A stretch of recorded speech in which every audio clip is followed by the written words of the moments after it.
What's going on, yo? It's your boy Chris Stars. Welcome to the show, The StreetLight. Yeah, I got a guest in the house today. One of the dancers, one of the top dancers in Zimbabwe. I've known this guy, I think, for more than 10 years now. Dhoofy. What's going on, brother? How you doing, Chris? How you doing? I'm alright, man. You good? I'm good, man. Thanks for having me today. Nah. Thanks to you to coming to the show, man. No problem. So tell me, how do you manage with the weight? Man, I saw a lot of dancers, bro. They are slim. You know what I'm saying? Then this jigger here. I know. He's big. Not just is taking the space on stage when we are doing a routine. But this brother, I want to know, how do you manage that? I think a lot of people ask that question. And listen, the issue with dance is you're either born with it. Okay. Or you're not. You know, you either can move or you can't. And then secondly, you know, you kind of have to always push yourself the same way everyone kind of pushes themselves, no matter what size you are or how you look or what color you are or whoever it is. If you don't push yourself, then there's no point of you doing something if you don't try to do it 100%. So I don't consider my size as an issue.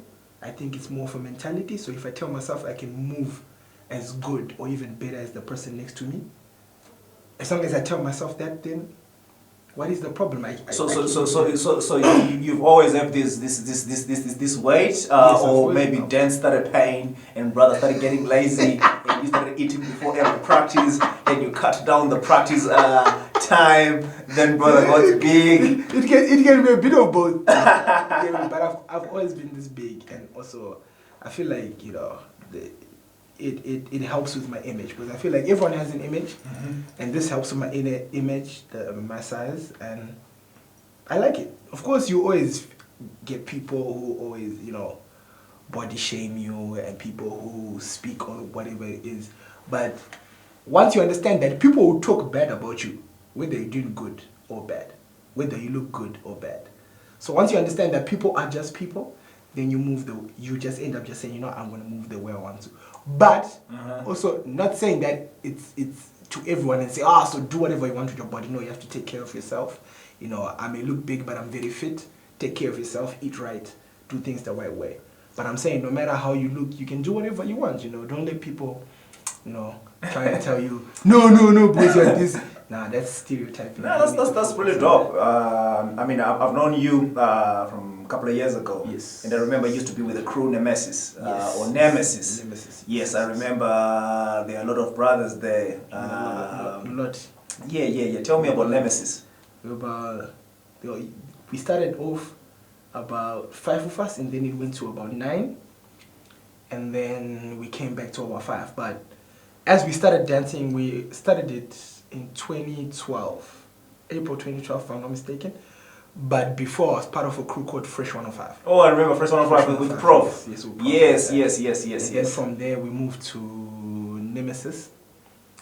And 2012, and then we started with basically all my best friends that I grew up with. What happened to the other members? Because I always see you and P-Nash now. I don't know where the other brothers Most of them, I think Romeo is in America, Tanya is in South Africa, Robert is in South Africa, Mick is in Dubai. Most of them are now, you know, life kind of hits. Are they still dancing, or they just? Romeo is still dancing. Okay. Tanya, I think Tanya is still dancing. Robert, nah, he's not dancing. Robert is not dancing. I don't think Robert. Oh my God, man! Mick is in Dubai. He's a chef in Dubai. He's not dancing anymore. So we can go to Dubai anytime and get some fruit. But he should be coming back soon. So. Okay, so yeah, tell me a little bit about your background, man. You know what I'm saying? Like, when did you start dancing, and what inspired you to be a dancer? I started dancing when I was a late bloomer, actually. I started dancing when I think I was 15 in a crew called Scarecrows at Churchill. So then I started going to Celebration Church, and at Celebration Church I met people like Lesedi, who I saw moving in a different way. But before, I'd met a couple of my friends, and I remember when I started dancing when I was 15, I used to learn Michael Jackson dances. And then I went to this battle where there was a crew called Inmates and Just Blaze, right? And they were battling. And I remember afterwards I met a boy called Dexter, young boy. Yeah. You know, he's from my hood. We used to dance together, and we battled at this funny school hall. And I remember he whooped me so bad. For real? I can't imagine anybody. He wasn't even close. Okay. He wasn't even close.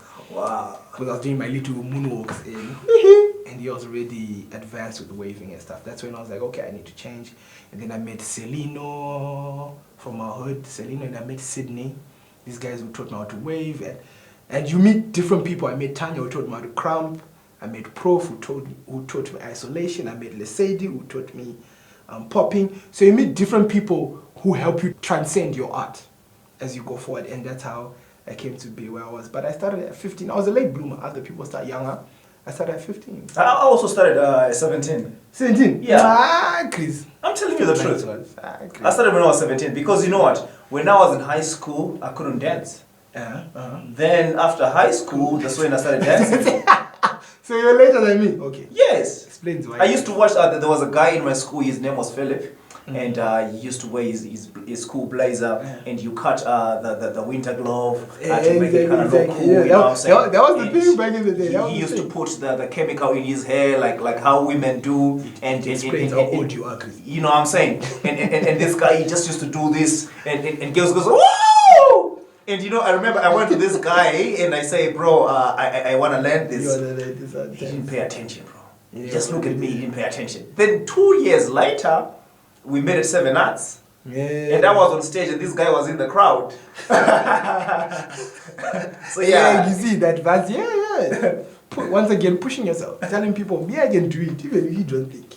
So yeah, tell me something about the industry. How do you feel about the industry right now in Zimbabwe, about the dance industry? Pour out your feelings, brother. Tell us what's going on.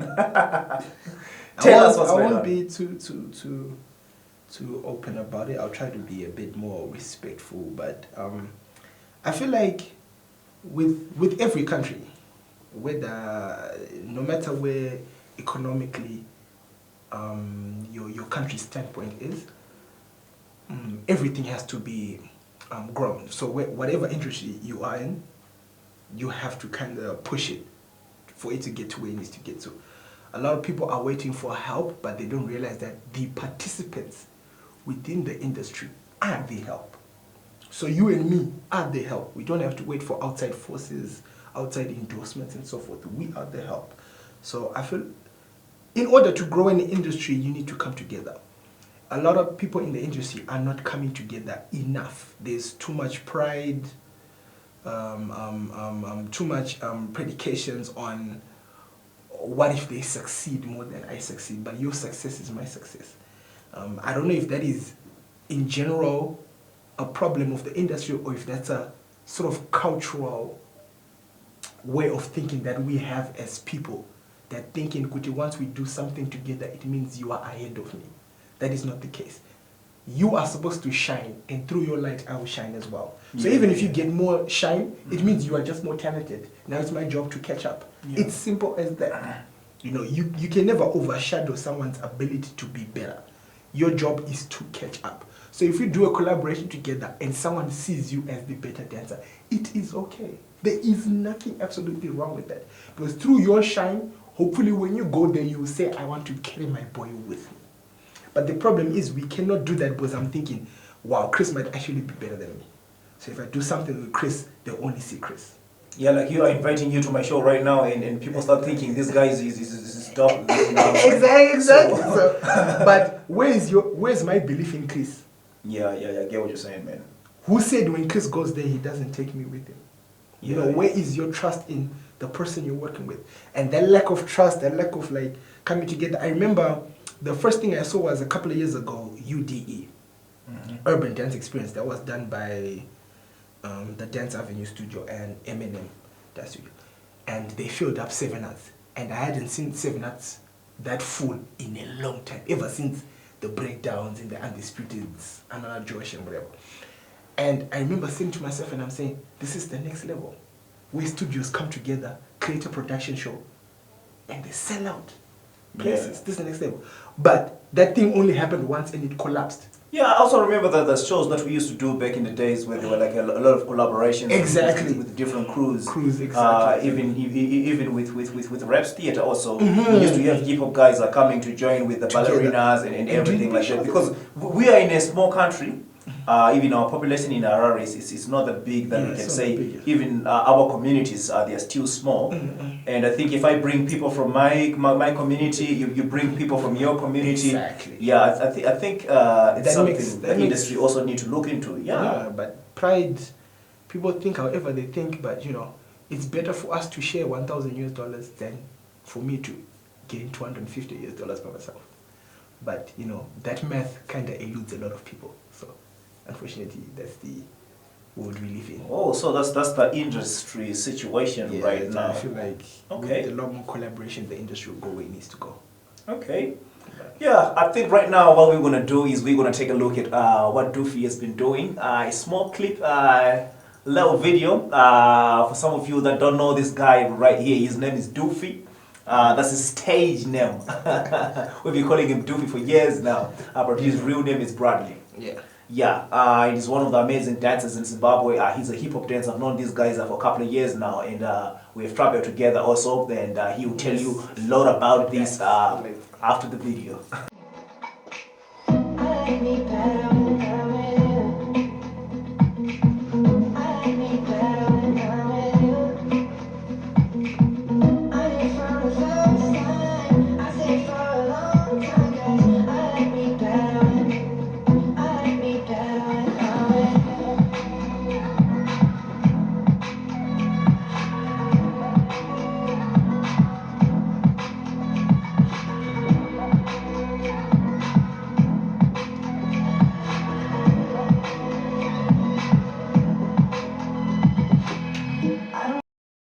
That's the brother man Dhoofy right over there. I told you, man. Ain't nothing about the weight, man. It ain't nothing about the height, man. Ain't nothing about your body structure. But you're just gonna do what you're gonna do, man. You know what I'm saying? Yo, Dhoofy, man. Tell me something, man. So, how are you surviving as a dancer now? Are you making all your money from dance, or you got a side hustle? No, not entirely through dance. I decided basically I didn't only. My love was not only just for dance, it was for music and performance arts in general. So whether it's spoken word, dancing and sound, and music, that is where my love is. So besides dancing, I'm also, I wouldn't say entrepreneur, but I feel people use that word loosely. Let's say I'm a service provider. So I do sound with the PA system. I'm a co-owner and co-founder of Silent World Zimbabwe. Tell me about the Silent World Zimbabwe. So you guys doing a couple of events and everything like that. What's been happening? Because I know there's the Silent World for the movies. That's you guys also doing the disco thing. Yeah, tell us about that, man. How's that going? It's going well. We actually had an event yesterday. We had a collaboration with a guy called Swanky for Beats and That. Shout out to Swanky for that. Basically, it's Zimbabwe moving to the next level. Us moving to the next level of saying noise cancellation, and noise pollution. So we purchased a number of headphones, 100 to be exact, and basically they work with the transmitter. All the headphones are synchronized to one sound, so we can have parties, weddings, conference meetings, outdoor cinemas, everything, and people are just wearing headphones. And everyone gets to watch the movie, or gets to listen to a DJ, or gets to go to a conference where there's multiple language translators, and you get to hear them through the headphones, and that's what Silent World is about. And then Nemesis, it's a subsidiary of the company Nemesis Entertainment and Events. In that Nemesis Entertainment and Events, the subsidiary is Silent World Zimbabwe. Nemesis Entertainment and Events has got the sound system, has got the dancers, has got the wedding choreographers, has got the fitness people. So it's a bunch of us who just came together and created this entity that is Nemesis Entertainment. That's got a few subsidiaries in there that do a lot of different things: fitness, choreography, sound, engineering. Hopefully we're venturing into media, like what you're doing, and We'll see Also, how I it got goes. competition, man. I gotta keep my eyes on you. Competition is healthy. That's good. Like you say, man, we don't like competition, man. You know what I'm saying? I cannot be spying on you, brother. The same way you brought me on your show. I'm gonna tell the cameraman to sabotage that footage, man. No problem, Chris. No problem. Yeah. That's Oh, so just no, that's good. You know what I'm saying? Because like a lot of time, you know, if you stick to one thing, sometimes you kind of not grow. I remember the argument I had with my father when I left high school. When I said I wanted to start breaking, then the question he said that he's like, when you get to my age, will you still be breaking? Yes. And you know that's stuck in my head for quite a long time. But you know, there's a lot of a dream should fund another dream. Yes. Yeah, I respect that what you're doing, man. If anybody out there wanna do an event, that's the brother, man. You know what I'm saying? That's Dhoofy right here, man. He got a silent world in his the whole world in a silent mode, man. You know what I'm saying? Definitely. Okay, so yeah, going back to the dance business, what you doing right now? Right now I'm a teacher. I teach. I'm under a company called Lifestyle Dance Studios. So far in Lifestyle we teach about 8 schools. I mean, Okay. which total maybe over 200 kids per se. It used to be more, but because of the pandemic, a lot of schools have toned down their numbers. Okay. So, but over like 200 kids or so, we teach about 8 schools in a week, and that's the main hustle is teaching. And then I have 2 of my own schools, which is HIS International School, and hopefully another school that I recently did a demo for last week. I want to mention them because we haven't reached an agreement yet. The agreement is coming, man. So for now, my own personal school is HISR International School, and then the other schools I do under the studio. So that's the main hustle right now is teaching dance because of my love for dance and just my love for kids in general. I love working with kids. So you got love for kids. Have you got kids yourself? No, not yet. What's going on, man? Yeah, right woman thing. Nah, I feel you, man. But you know, I feel you. hopefully the one that's there right now will be the right one, but we'll see. Oh, where is she? Yeah? Why do you want to know it? So you can steal her from me. Nah, man, I don't roll like that, man. Steal her from me. Nah, she's around. You'll know when you need to know, and you'll know. So I believe you also been doing competitions, and you also been traveling. Can you tell a little bit about that? When was the last time we traveled? No. Speaking of which, all the times we've traveled, it's been together. Are you serious? The Cape Town. So that was the last competition we The did Cape together. Town and then the Zambia one. Well, that was the last competition we did together. That was the last competition I ever went into. The one that we went together to Zambia. Whoa, when was it? This is like 20... It was 2017, 2017, 2018. Yeah, that was the last time I traveled. After that, we couldn't travel. It was 2019, then the pandemic hit. Oh, the pandemic was 2019 or 2020? 2019, it's called COVID-19 for a reason. Oh, for real?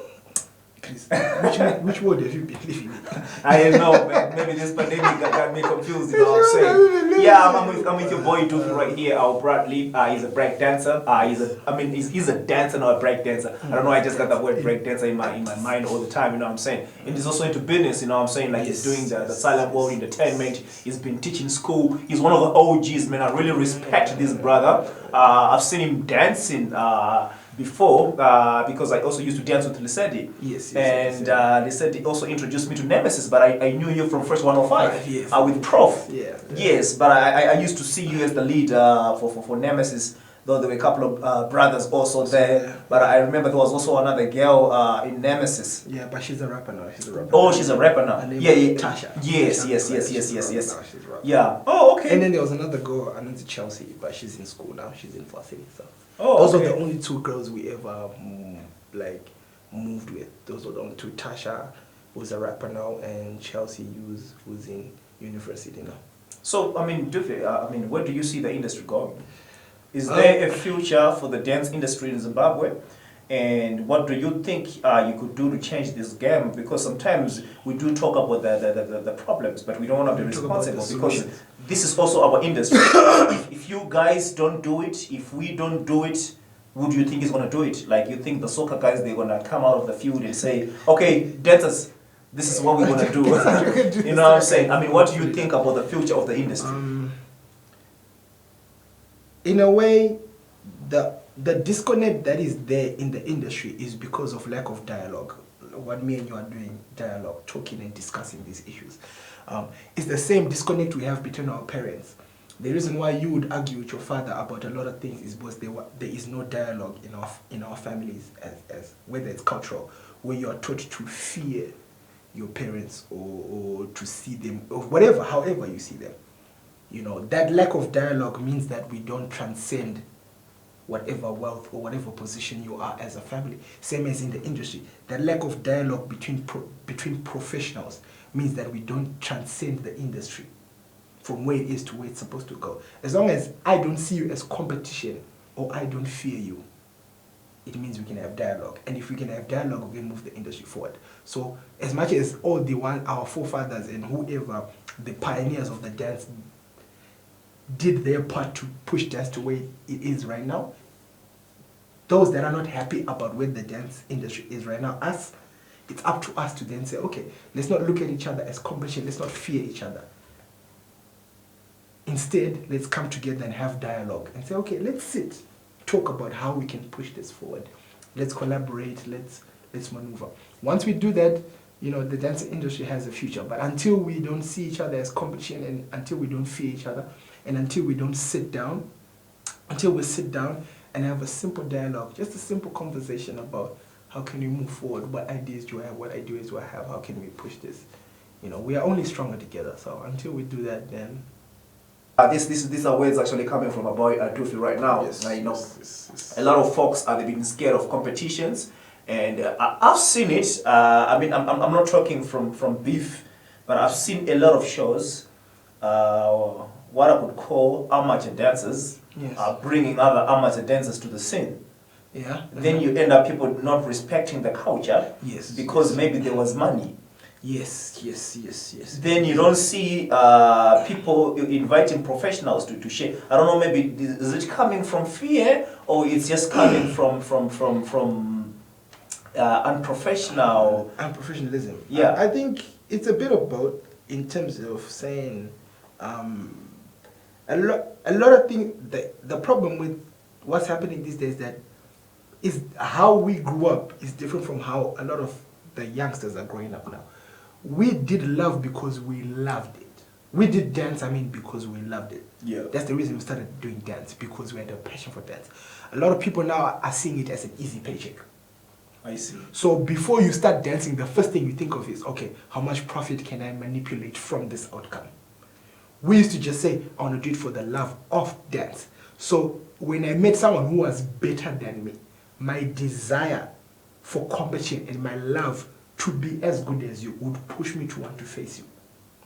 But if my predication, if everything about me is predicated on making money, then when I see someone who can possibly take money from me, I will exclude myself from that person.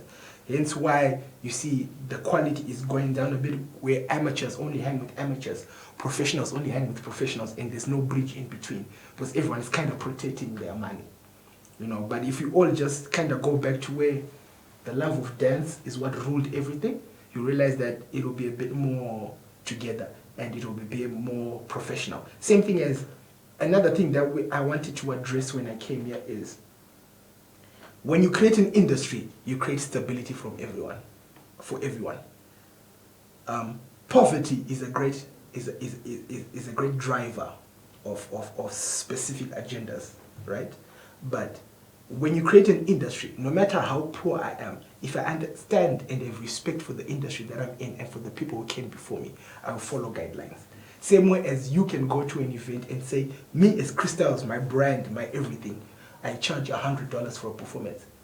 And then they'll tell you, that company will tell you, no, we don't want to give you $100, we can find someone for 20. The one who accepts the 20 is a problem. Now, I'm not saying that poverty is an issue.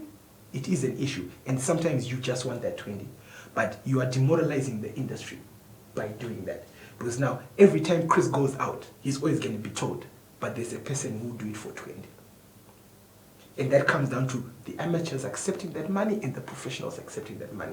But once the industry comes together, there comes a bridge point where everyone agrees that no one should get below 60 or 50 and everyone is happy. So who's in the industry? Now, when you say the industry should come together, are you talking about studios? Are you talking about individuals? Are you talking about I mean, what's even the industry structure right now? Everyone who considers themselves, because you know when you say the industry, people that are watching, they are actually thinking that maybe there's a bowl. There's a big warehouse and they're making clothes. There's a big warehouse, you know, and they are making Twister Flex, Master Flex in there, and they are manufacturing it. And you know what I'm saying? I mean, a lot of people. The industry right now is built on a lot of individual brands and dance crews and dance studios, and I feel like if you just call yourself a performing artist, you are part of the industry. Yes, I know we like to say dance industry, but you never hear poets saying, "or the poetic industry." If we are, or what's it called? What they call them? Speakers. What do they call them? The ones who sound like poets. Spoken word. Spoken word speaker. You never hear them say, "Oh, the spoken word industry is terrible these days." There's nothing like that. If we are all performing artists, then it should be one industry. You get my sense? And when we come together as one industry, then you find out that everyone makes money. Everyone, however the structure is, everyone kind of makes money. But certain artists look down upon certain artists. There's no reason why you crystals cannot go and have a 30-minute show with a spoken word artist. While you do b-boy and they're doing spoken word. Why is there such a difference? Why is there such a divide, a disconnect between people who provide an emotional journey for an audience? All that we do is to provide an emotional journey for audience. The reason why you dance is because you are speaking, you are telling a story. Which means a story is you taking your audience through an emotional journey. If all of us, singers, poets, dancers, painters, all of us in the performance arts, I hope calligraphy can hear that. Those guys are busy painting out there. If all of us are designed to take people through an emotional journey through our performance, then why can't we work together? So yeah, so in other words, there's no unity in the industry, and people, they kind of like divided. In any kingdom, if it's divided, it's not gonna rise up, man. Yes, you know what I'm saying? Up, it's not gonna rise up. Together, we're stronger together. So we'll see how it goes. But hopefully, it's also down to us, the ones that are visionaries who can see it, down to me. Because it's all fair and fine blaming people, but if I don't stand up and do something about it, then I'm as good as everyone who came before me. So we'll see how we can do it. Wow. Thank you so much, man. Thank you so much. Bradley Dhoofy in the house. This is one of my brothers here in the industry, man. You know what I'm saying?